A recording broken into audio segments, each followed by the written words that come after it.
right. I gotta get the notification about the recording. Well, might not be able to talk about a whole lot, but at least kind of get the ball rolling for All right. Genesis 6, you know? Yeah. Yeah. Um, all right. Okay. In my drawing, you want to start off there? Yeah. So my old breakdown, and really the whole flood account is right there on that page.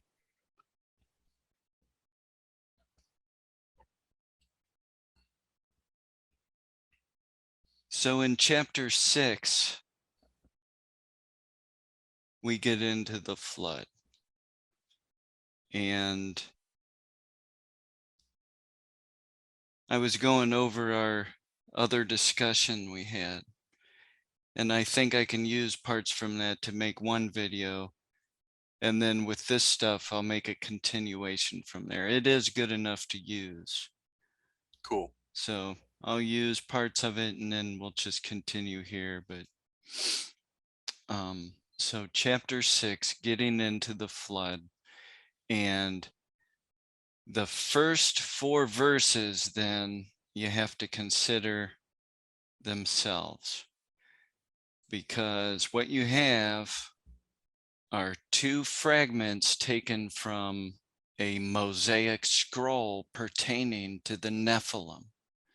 And we don't have that scroll now, and I wish we did, but all we have are these 2 fragments here. And then the priest gives a note for clarification of things, and that is verse 4 in gray. And the reason it's placed up front here is to let us know that destroying Edenic Nephilim is part of the reason for the flood. There were giants in the land in those days. So in verse 4, the priest wants us to be sure to understand there were giants in the Eretz in those days. There were giants in the earth in those days, and also after that, when the sons of God came in unto the daughters of men, and they bare children to them, the same became mighty men, which were of old, men of renown. The priests are referring to the giants in Eden here as a primary reason for the flood. And really, it has to be the reason for the flood, because otherwise it's just awkwardly put here in this part of the story. Right? That has to be the reason. And like we mentioned in the other video, they needed to supplement the flood story. The 2 accounts from Moses that they pulled together to form the flood story minimized mentioning the Nephilim. Really, that aspect of things was contained primarily in this other scroll, but the priests who knew all this added what they needed to here so that we have all the information we need.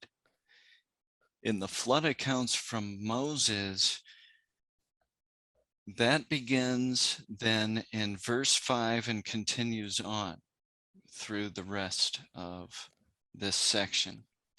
And in these accounts, the wickedness of man is mentioned, but, well, gosh, how can I put this? In the flood accounts, though, that start at verse 5, they read like this. And God saw that the wickedness of man was great in the earth, and that every imagination of the thoughts of his heart was only evil continually. And it repented the Lord that he had made man on the earth, and it grieved him at his heart. And the Lord said, I will destroy man whom I have created from the face of the earth, both man and beast, and the creeping thing, and the fowls of the air. For it repenteth me that I have made them. Okay. In verse 5, and God saw that the wickedness of man was great in the earth, in the land, and that every imagination of the thoughts of his heart was only evil continually. This refers to a theme in Mesopotamian thought that the gods that came down and beget Apkallu in their version of things, these then shared special knowledge with mankind, and these were precious times. But at a later time, the gods wiped out mankind because they were bothersome with a flood.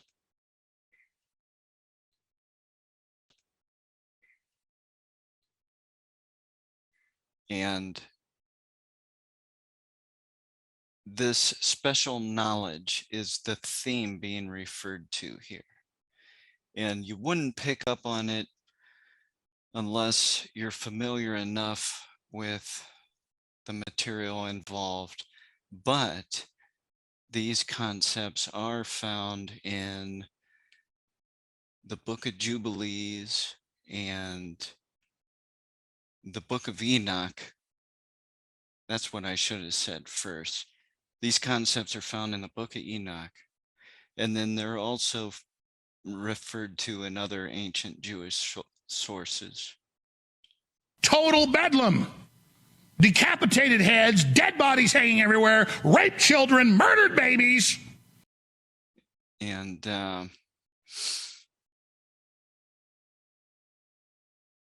Heiser talks about this a lot, though, in his videos, so it's not really something I need to talk about. The people coming here are probably well familiar with Heiser, you know, so. And the Lord said, I will destroy man whom I have created from the face of the earth, both man and beast, and the creeping thing, and the fowls of the air, for it repenteth me that I have made them. Now here is another intimation of things that are found in the Book of the Giants, which was among the Dead Sea Scrolls. And the concepts there are that Nephilim, these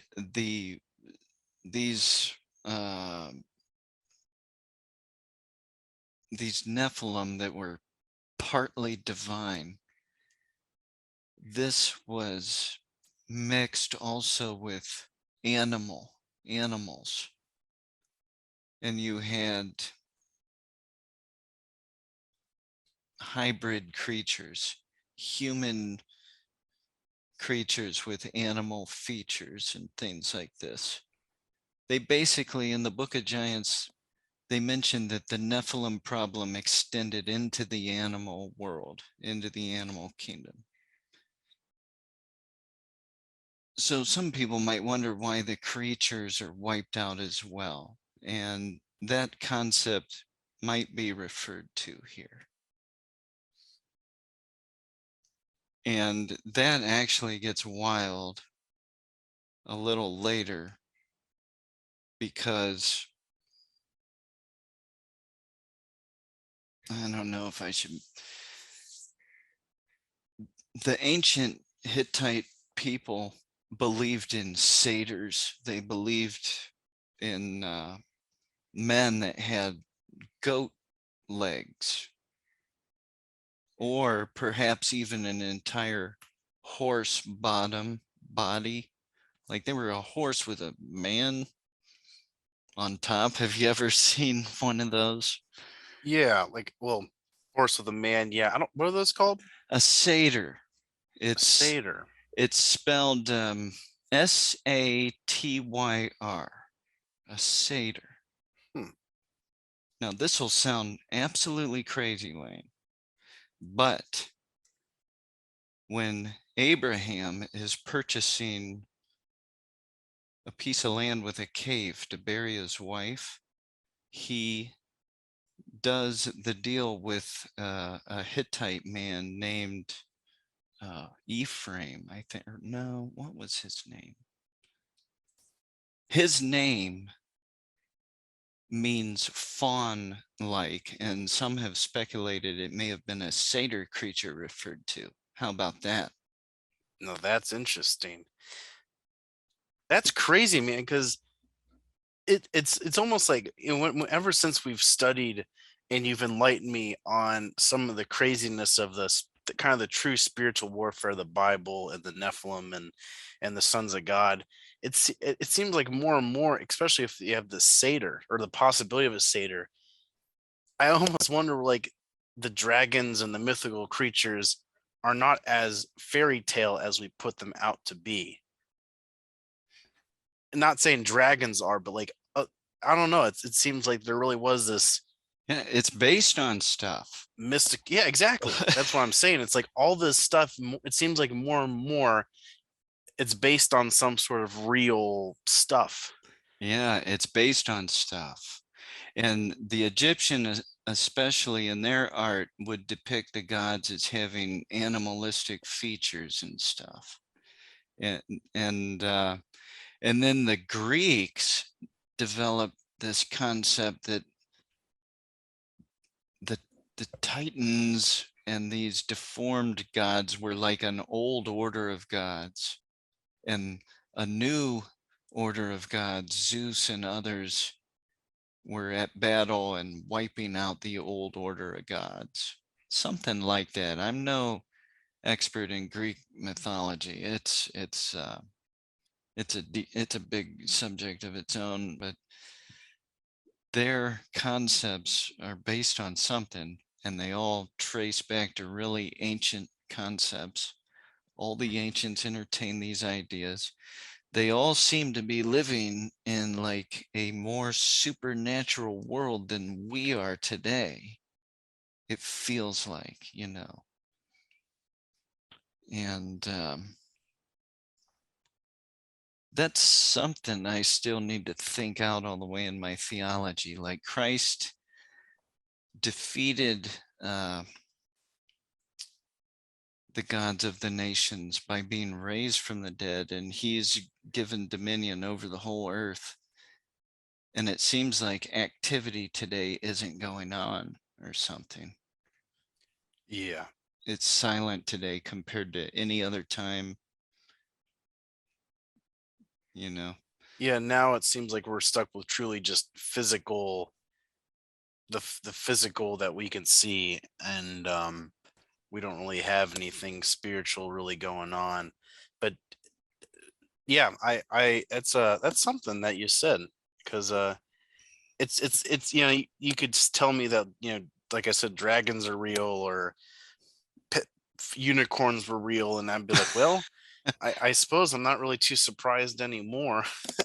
Well, um yeah, I'm not. This is just a crazy idea. I don't know how true it is. Let me look this guy's name up real quick. That would be, let me see. I suppose while you're looking that up, that it is also kind of ridiculous that people would just make up things to make up things. um that Especially as we start to get into the sons of God and stuff like that, it just seemed kind of silly to me that people would just the ancient people would just make up stuff to justify things. Now, granted, we have, a lot of the illnesses that Jesus cured that people thought they were maybe more spiritual because we didn't have modern medicine, or they didn't have modern medicine or anything like that. But it just seems silly to me to, I don't know, a lot of these fairy tale creatures are just made up because it helps them explain things. Now, granted, I think some of these Right, fairy tale creatures were made up right. during the Dark Ages. Yeah, Um, there's embellishment that takes place like crazy, you know, but they're trying to communicate original things they saw. So they really were. That guy's name was Ephron, or Ephron, and Ephron dwelt among the children of Het, and Ephron the Hittite. Let me look up his name here.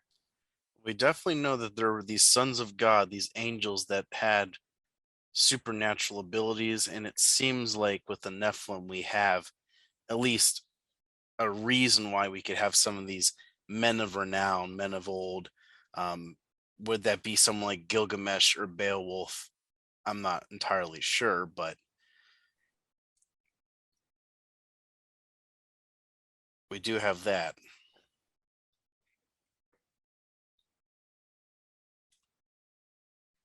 His name, Ephron, it says it means fawn-like. Ephron, fawn-like. And so it's just a possibility that Abraham was dealing with a satyr.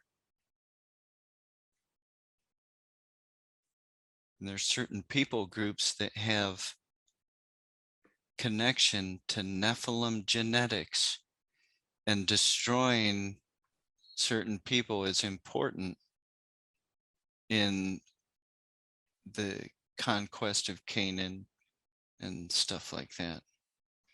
So it's just interesting.